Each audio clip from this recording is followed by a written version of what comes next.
បាទសួស្តីបងប្អូនថ្ងៃនេះនាំបងប្អូនយកសបកកំប៉ុងទៅលក់យកលុយម្ដងឥឡូវយើងចាប់ផ្ដើមដើរតាមផ្លូវទៅព្រោះឯផ្សារនៅជិតផ្ទះដែរដើរមកជិតត្រង់2-3នាទីអញ្ចឹងនេះកន្លែងដាក់សម្រាមហើយនៅលំងក៏មានផុកដែរបងប្អូនបាទអញ្ចឹងយើងតាមផ្លូវទស្សនាទេសភាពអស់គ្នាបាទហើយនេះអត់សូវត្រជាក់ម៉ានេះ6-7 អង្សាអញ្ចឹងមកល្មមសម្រាប់ការរស់នៅទឹកអាកាសធាតុបែបហ្នឹងគឺល្អ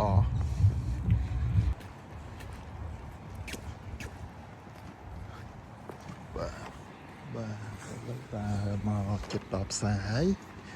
នេះកន្លែងគេដាក់សបកដបដែលយើងដូរលុយអត់បាននេះយើងដាក់នឹងដបទឹកត្រីដបសែពណ៌សដបអីចឹងណាអញ្ចឹង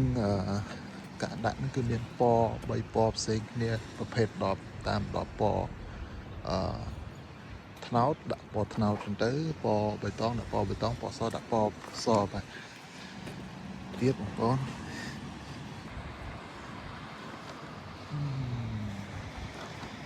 កាសធាតុហើយនេះមកទេសភាពស្អាតនេះផ្សារបងប្អូននេះផ្សារយើងឆ្លងផ្លូវធំតិចទៅយើងដល់ផ្សារយើងឆ្លងផ្លូវយើងមានកន្លែងឆ្លងផ្លូវតាមត្រូវណាយើងមិនចេះតែឆ្លងទេព្រោះឯនេះយើងគ្រប់ច្បាប់ហ្នឹងគឺសំខាន់លើការគ្រប់ច្បាប់គេក៏គ្រប់យើងក៏គ្រប់គេមានសិទ្ធិស្មើគ្នាបងប្អូនបាទ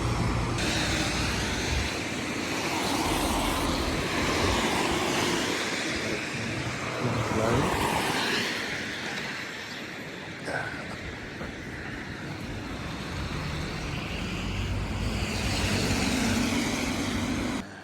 ដល់ផ្សារហើយឥឡូវយើងចុះទៅ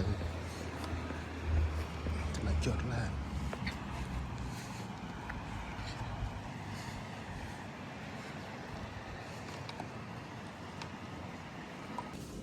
នៅក្នុងផ្សារគឺជាមានកន្លែងយើងដាក់ដបដើម្បីដូរយកលុយហើយពីមុនមកខ្ញុំស្មានតែដបហ្នឹងគឺយើងបានលុយ free តែក៏ប៉ុន្តែពេលយើងទិញទឹកទិញភេសជ្ជៈទិញអីគឺគេបូកថ្លៃមួយដប 0.25 អញ្ចឹងពេលយើងផឹកអីហើយយើងយកសបកដបមកដូរយកលុយវិញអញ្ចឹងអូខេឥឡូវខ្ញុំបង្ហាញបងប្អូនអញ្ចឹងដបយើងមានអញ្ចឹងយើងដាក់ចូលក្នុងប្លោះនេះអញ្ចឹងយើងដាក់ទៀត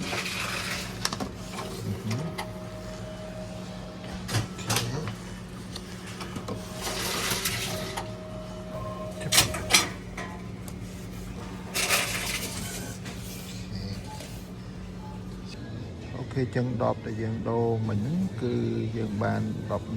11.5 យូរ៉ូ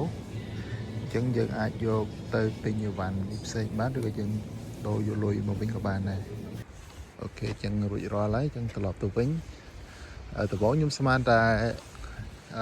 សបកដបហ្នឹងពេលយើងទិញអីហ្នឹងយើងយកដបទៅដូរវិញយើងបានលុយពីលើ 0.25 ក្នុងដបមួយណាតែប៉ុន្តែដបហ្នឹងគឺពេលយើងទិញគឺគេបូកលុយមួយយើងហើយអញ្ចឹងលុយនឹងជាលុយយើងអត់ដែរគាត់ថាគេធ្វើអញ្ចឹងដើម្បីឲ្យយើងយកដបហ្នឹងមកទុកដាក់ដូរយកលុយយើងទៅវិញអញ្ចឹងណាដើម្បីជួយការពារបរិស្ថានហើយដបហ្នឹងក៏គេយកធ្វើជា recycle ផងដែរហ្នឹងហើយចឹងវីដេអូនេះខ្ញុំមានតែប៉ុណ្្នឹងបងប្អូនបាទអរគុណច្រើនសម្រាប់ការតាមដានទស្សនាជួបគ្នានៅវីដេអូក្រោយ